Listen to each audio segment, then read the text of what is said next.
Let's give it a few seconds and we'll start.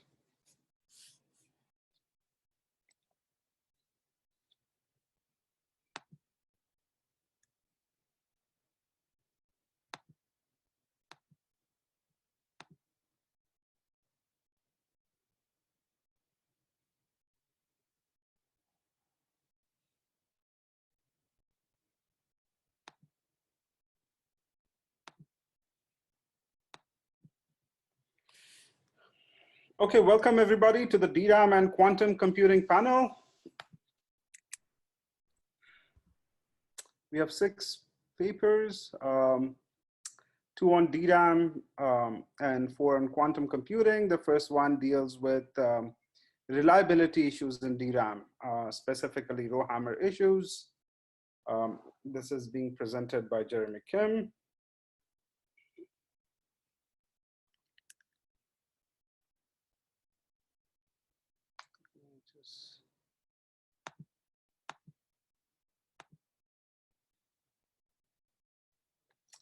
Jeremie Kim is a 5th student advised by Onur Mutlu. His research interests include computer architecture, memory systems, system security, and improving genome access pipeline. Over to you, Jeremie. Thank you for the introduction, Professor Qureshi. Hello, my name is Jeremie Kim, and I'll be presenting our work revisiting RowHammer, an experimental analysis of modern devices and mitigation techniques. So in order to access data from a DRAM row, say row 2, the memory controller must first open or activate the row. After all requests are serviced from row 2, the memory controller must close or pre-charge the row in order to begin accessing data from another row. Due to an increase in cell-to-cell interference as a likely result of increased cell packing density, rapidly accessing and pre-charging a DRAM row can result in bit flips in nearby rows. Continuing to access the same rows results in even more failures in nearby rows, and this phenomenon is known as RowHammer. We refer to the rapidly accessed row as an aggressor row and the rows containing bit flips as victim rows. Next slide, please. Next slide, please. Yeah, I'm on the next slide, right? I don't see it. Okay, yeah, this is it.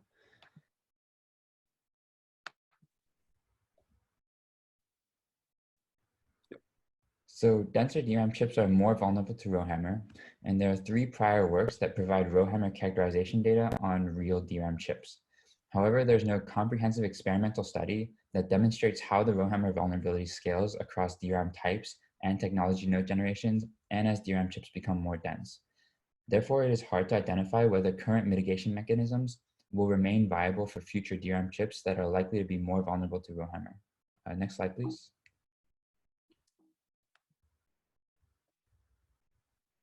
Go. Yes.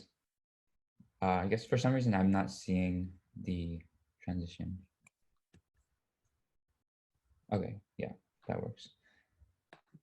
So the goal of this work is to first experimentally demonstrate how vulnerable modern DRAM chips are to RowHammer and predict how this vulnerability will scale going forward. And second, we want to study the viability of current mitigation mechanisms on more vulnerable chips. Next slide, please. For some reason, I see the next slide on my screen. Okay, I see it now.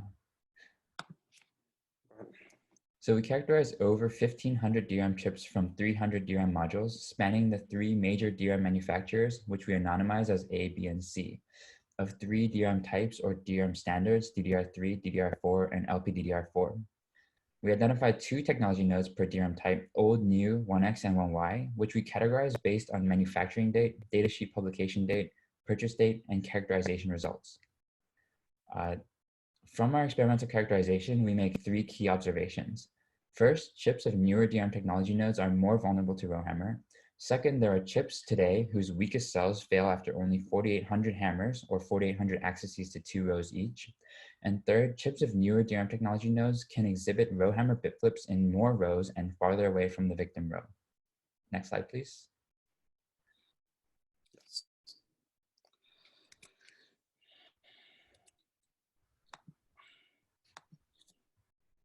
We also evaluate the system performance impact when using different mitigation mechanisms on chips of varying degrees of vulnerability for 5 state-of-the-art mitigation mechanisms and one ideal refresh-based mitigation mechanism in green. We indicate with the orange vertical line the worst degree of RowHammer vulnerability that we observed across the modern DRAM chips that we characterized, and we find that the available mitigation mechanisms can mitigate RowHammer in worse chips today with reasonable system performance overhead. However, we need better solutions for future DRAM chips that are likely to be more vulnerable to RowHammer, as existing mitigation mechanisms either do not scale to support chips of very high degrees of RowHammer vulnerability or have significantly high performance overheads. Next slide, please. I guess, yeah. Thank you for your time and attention, and I'll take any questions now. Jeremy, thank you for the presentation, and apologies for the technical issue. There are a few questions on VOVA. Let me first ask those. The first question is that the paper poses there is an ongoing problem without a viable solution. There is a vendor C in one of the recent papers at Oakland, TRRespass, who appears to have solved RowHammer. Do you know what they're doing? And would that scheme be more scalable? Sure, thank you. So I have kind of a long answer for this. First, at a high level, we want to clarify two things. So first, we want to clarify that this paper shows that RowHammer can be mitigated in today's chips with reasonable performance overhead, and we posit that these overheads become prohibitively high in future chips, of which we predict are more vulnerable to RowHammer. Secondly, we want to clarify that the TRRespass paper shows that they are able to induce RowHammer bit flips in some chips of vendor C. So just to go into more detail, we want to emphasize that we are studying the worst case RowHammer vulnerability at the circuit level rather than at the system level to understand how RowHammer mitigation mechanisms would scale to mitigate RowHammer bit flips in modern and future DRAM chips. And so we do this by disabling all possible RowHammer mitigation mechanisms, and then we characterize these chips to observe how the RowHammer vulnerability scales on these chips across as chips scale with technology node sizes. So then we study the performance overhead of existing RowHammer mitigation mechanisms and how they scale in chips that are more vulnerable to RowHammer. And so we find that the performance overheads of these mitigation mechanisms that we study are prohibitively high in chips that are more vulnerable to RowHammer. But that doesn't include the chips that we saw today. So this is all to say basically two things that may answer this question. First, our characterization data indicates that underlying RowHammer vulnerability at the circuit level worsens in newer chips. And while existing RowHammer mitigation mechanisms that we study have reasonable performance overheads for modern DRAM chips, they don't scale well to chips with higher degrees of RowHammer vulnerability. Okay. Secondly, these TRRespass, the authors of TRRespass don't see these RowHammer bit flips in certain chips, and it may be because of a couple of reasons. Either the underlying circuit elements are less vulnerable to RowHammer, and so we don't see, we see that these mitigation mechanisms are able to mitigate these bit flips quite easily. Okay, so there's a follow-on question. There's something called as TRR, targeted row refresh, that's used in some DRAM chips. There is alternative called RFM. I'm not familiar what that means. Seems to be stronger than TRR. How does it defend? What are the scaling properties? And why is RFM not included in the study? Can you share some insights? So we wanted to look at the vulnerabilities of RowHammer without any mitigation mechanisms. So we considered these 5 state-of-the-art RowHammer mitigation mechanisms in our paper. But we don't consider RFM just because we don't know the exact implementation. And while we could have inferred things from the patents, we didn't want to make assumptions about how each specific vendor might have implemented it in their chips. Fair enough, right? So the mitigations that you considered are the architectural mitigation, something that can be done at a memory controller, something that can be done within DRAM chips is sort of not as well known in public literature. Right. So those are all very highly proprietary. So another question on VOVA, as for the profiling methodology in future systems, are you regarding manufacturer sites profiling or user sites, or was that a general statement? I guess this is a follow-on larger presentation in which at the end you say, perhaps we should have profiling guidance mitigations? Yeah, so I guess it was more of a general statement, but it could definitely occur at either end. Obviously, there's very high overheads for this, and it's understandable why certain people might not want to do this. But this is why we wanted to propose something that's more efficient for profiling these RowHammer bit flips. But yeah, either the manufacturers could do it on their side and provide it to users, or users could just do it on specific chips that they want to be even more protected against these RowHammer bit flips. We'll now move on to the Zoom question and answers. There's a question, great presentation and thanks for the presentation. My question is how DRAM manufacturers react to your findings, particularly recently since you found the new devices are even more vulnerable for such observations.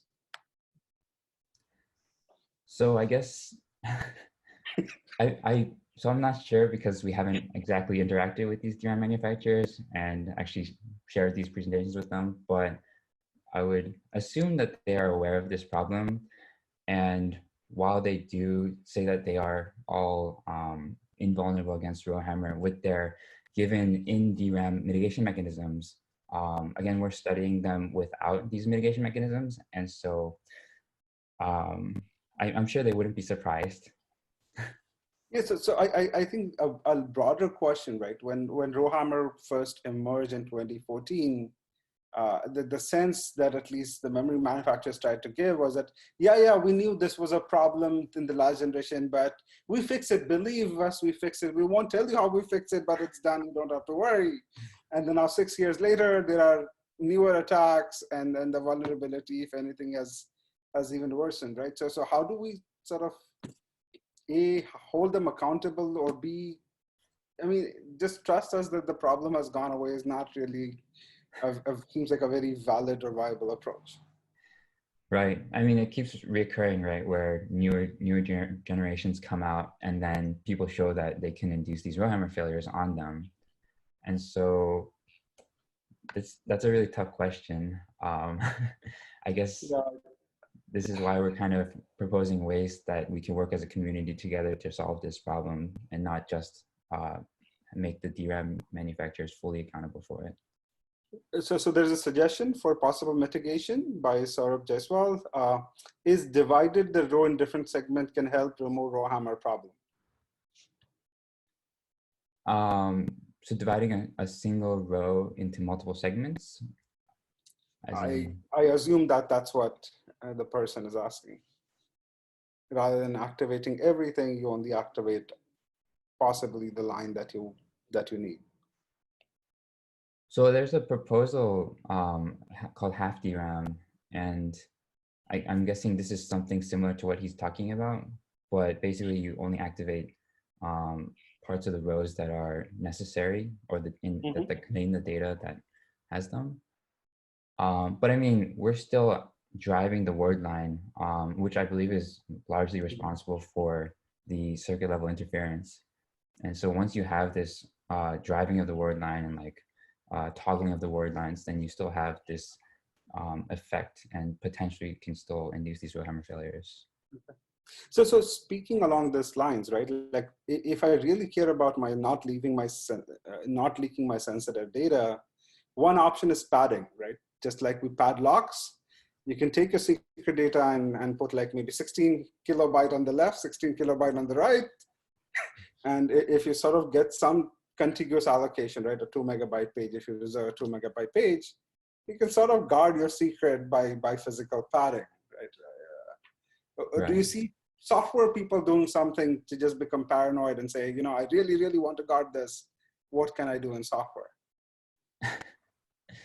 Yeah, I mean, I suppose that's one pretty heavy-handed approach to protecting your data. But obviously that comes with a lot of overheads. And I believe there's a paper called ZBRAM that tries to do this. Yeah. So there are ways, but it's very expensive.